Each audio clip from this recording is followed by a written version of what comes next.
ఓం సాయిరామ్. శ్రీ సచ్చిదానంద సమర్థ సద్గురు సాయినాథ్ మహారాజ్కి జై. మన సాయి కుటుంబ సభ్యులందరికీ నమస్కారం అండి. ఎలా ఉన్నారు, ఏం చేస్తున్నారు? మీరందరూ కూడా సంతోషంగా, క్షేమంగా, ఆరోగ్యంగా ఉండాలని, సాయినాథుని యొక్క ఆశీస్సులు మనపై ఎప్పుడూ ఉండాలని మనస్ఫూర్తిగా ఆ సాయిని వేడుకుంటూ, ముందుగా అందరికీ కూడా శుభగురువారం.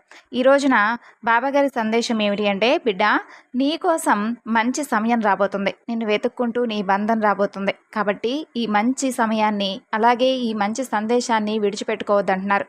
ఈ సందేశంలో ఉన్నటువంటి అంతరార్థం ఏమిటో బాబాగారు మనకి ఈ సందేశం ద్వారా తెలియజేయబోతున్నటువంటి మాటలు ఏమిటో పూర్తిగా తెలుసుకుందామండి. అంతకన్నా ముందు మన ఛానల్ ఎవరైనా కొత్తగా చూస్తున్నట్లయితే ఛానల్ను సబ్స్క్రైబ్ చేసుకొని, వీడియో కనుక మీకు నచ్చితే తప్పకుండా లైక్ చేసి సపోర్ట్ చేయడం మాత్రం మర్చిపోకండి. బాబాగారి సందేశం గురించి తెలుసుకుందాం. బిడ్డ, నీకు మంచి సమయం ఆసన్నం కాబోతుంది. ఈ మంచి సమయంలో నీకు ఏదైతే అంటే నీవు ప్రాణంగా ప్రేమించినటువంటి నీ బంధం కావచ్చు, లేదంటే ఒక మంచి సమయం రాబోతుందని అర్థం చేసుకో. నీకు మంచి శుభవార్తలు రాబోతున్నాయని, కష్టకాలం నుండి నీకు విముక్తి లభిస్తుందని ఇప్పటికైనా తెలుసుకో. చూడు, చాలా రోజుల నుండి అడిగి నన్ను విసిగి చెంది, బాబా నీకు నా మీద కాస్తైనా దయ కలగడం లేదా, నేనెంత బాధపడుతున్నానో చూస్తూ కూడా ఎందుకు నా సమస్యకు పరిష్కారం ఇవ్వడం లేదు అని ప్రతిరోజు కూడా నన్ను ప్రశ్నిస్తూ ఉన్నావు కదా. ఈరోజు నీకు నేను ఒక మంచి సమయాన్ని, అలాగే మంచి శుభవార్తను వినేటటువంటి అవకాశాన్ని ఇవ్వబోతున్నాను. మరి ఈ అవకాశాన్ని నీవు కూడా అందిపుచ్చుకొని, నా మాటను కొట్టిపారవేయకుండా నేను చెప్పే మాటను ఆలకించు బిడ్డ. నీ సమస్య ఏమిటో, ఆ సమస్యకు తగినటువంటి పరిష్కార మార్గం ఏమిటో ఈ బాబాకు తెలియనిది కాదు. నాకు అన్నీ తెలుసు. కానీ నీకు మంచి సమయం రావాలని, నీవు ఎదురు చూసేటటువంటి శుభవార్త చెవులారా నీవు విని ఆనందించాలని, నీవు ఆనందిస్తూ ఉంటే చూస్తూ నేను కూడా ఉండాలని నాకు మాత్రం ఉండదా?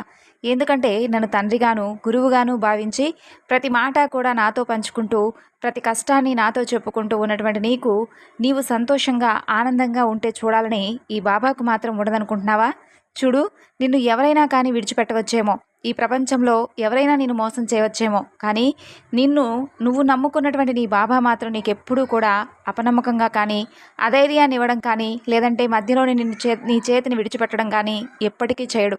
ఎందుకంటే ఒక్కసారి నన్ను నా నామాన్ని స్మరించిన, లేదంటే నాతో పాటు నీవు ప్రయాణం కొనసాగించిన జీవితంలో నీవు తిరిగి పొందలేనటువంటి ఆనందాన్ని, మనసులో ఉన్నటువంటి సంకోచాలను, నీకు ఇప్పటి వరకు పొందలేనటువంటి ఆనందాన్ని, ఏదైనా ఇవ్వగలిగినటువంటి సామర్థ్యం నీ సాయికి ఉందని తెలుసుకో. ఒక్కసారి బాబా అని పిలిచిన తర్వాత మన బంధం ఎప్పటికీ కూడా జన్మజన్మలకు కూడా తీరనటువంటి గొప్ప బంధంలా మిగిలిపోతుందే తప్ప నన్ను ఎప్పటికీ కూడా మధ్యలో విడిచిపెట్టే విధంగా నీవెప్పుడూ ఉండలేవు. ఒక్కొక్కసారి నీ మనసుకు బాగా బాధ కలిగినప్పుడు అనిపించవచ్చు, అసలు బాబా ఉన్నాడా? బాబా నా కష్టాలను చూస్తున్నాడా? చూస్తే నాకెందుకు ఇలా జరుగుతుంది? సమస్య తర్వాత సమస్య నన్ను ఎందుకు ఇలా వెంటాడుతుందని నీకు అనిపించడం సర్వసాధారణం. నీకే కాదు, ప్రతి మానవుడికి కూడా అలా అనిపించడం వింతేం కాదు. కాబట్టి నీకు కూడా అలా అనిపించింది. నేను దానికేమీ బాధపడటం లేదు, అలాగే నీపై కోప్పట్టడం లేదు. ఎందుకంటే నా బిడ్డల మనసు నాకు బాగా తెలుసు. వారి మనసు ఏ విధంగా వెన్నలాగా కరిగిపోతుందో కూడా తెలుసు. ఏ సమయంలో వారు ఏ విధంగా స్పందిస్తారో తెలుసు, ఏ విధంగా నడయాడుకుంటారో తెలుసు. కాబట్టి ఇన్ని తెలిసినటువంటి నీ బాబాకు నీకు కావాల్సిందేదో ఇవ్వలేనటువంటి అసమర్థుడని ఎప్పుడూ కూడా అనుకోవద్దు. కొన్ని క్షణాలు మీకు తెలియవు, కొన్ని క్షణాలు మీకు అర్థం కావు. కొన్ని రోజులు మీకు అసలు అంటే మీ మనసుకు ఏది చెప్పినా కూడా అర్థం కానటువంటి పరిస్థితిలో మీరుంటారు. అలాంటప్పుడు మీకు కేవలం ఆ సమస్య, ఆ కోరిక నెరవేరడం లేదని మాత్రమే తెలుస్తుంది. కానీ దానివలన ఎదురయ్యేటటువంటి అవాంతరాలు కానీ, లేదంటే దానివలన ఎదురయ్యేటటువంటి నష్టాల గురించి కానీ ఇవేమీ కూడా మీకు తెలియదు కదా. కాబట్టి అలా తెలియక, ముందు రోజుల్లో ఏం జరుగుతుందనేది మీకు తెలియక, మీరు అలా అగాధంలో పడిపోయి భగవంతుని దూషిస్తూ ఉంటారే తప్ప నిజానికి కావాలని ఎప్పుడూ కూడా మీరు అలా ప్రవర్తించరు. మీకున్నటువంటి కష్టం మిమ్మల్ని అలా బాధించి మిమ్మల్ని అంధకారంలోకి నెట్టివేసే విధంగా చేస్తుంది. అప్పుడే మీ ప్రవర్తన పూర్తిగా మారిపోతుంది. మీకు బాబాపై ఏమాత్రం కూడా నమ్మకం ఏర్పడదు. కాబట్టి అలాంటి పరిస్థితిలో నేను మిమ్మల్ని అర్థం చేసుకోకుండా ఎలా విడిచిపెడతాననుకుంటున్నారు చెప్పండి. చూడండి, మిమ్మల్ని కంటికి రెప్పలా కాపాడుకుంటూ వస్తున్నాను కాబట్టి ఇప్పటికీ కూడా మీకు ఎన్ని సమస్యలు, కష్టాలు ఎదురైనా కానీ, ఆ సమస్యల వల్ల మీరు ఎంతగా నలిగిపోయినా కానీ కాస్తైనా చిన్నపాటి ధైర్యాన్ని కలిగించే విధంగా నాకు నా బాబా ఉన్నాడు అని మీకు కాస్తైనా నమ్మకం కలుగుతుందంటే అది కేవలం నేను మీకు ఇచ్చినటువంటి ధైర్యం. దానివల్లనే కదా మీకు ఎంత కష్టం ఉన్నా కూడా, ఒక్కొక్కసారి నన్ను తిట్టుకున్నా కానీ ఎప్పటికైనా మీ మనస్సాక్షిగా బాబా నాకు ఏదో ఒక సహాయాన్ని ఎప్పటికైనా అందిస్తాడు అనే ధైర్యాన్ని కలిగి ఉంటున్నారా లేదా? అలా మీకు ధైర్యాన్ని అందించినందుకు నిజంగా నాకు చాలా ఆనందంగా ఉంటుంది.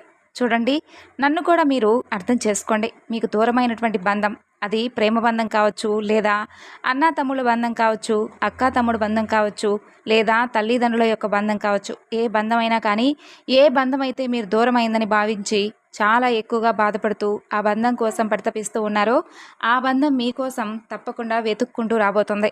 మిమ్మల్ని, మీ ప్రేమను అర్థం చేసుకొని మీకోసం వారే వెతుక్కుంటూ స్వయాన వారి తప్పును తెలుసుకొని మీ దగ్గరకు రాబోతున్నారు.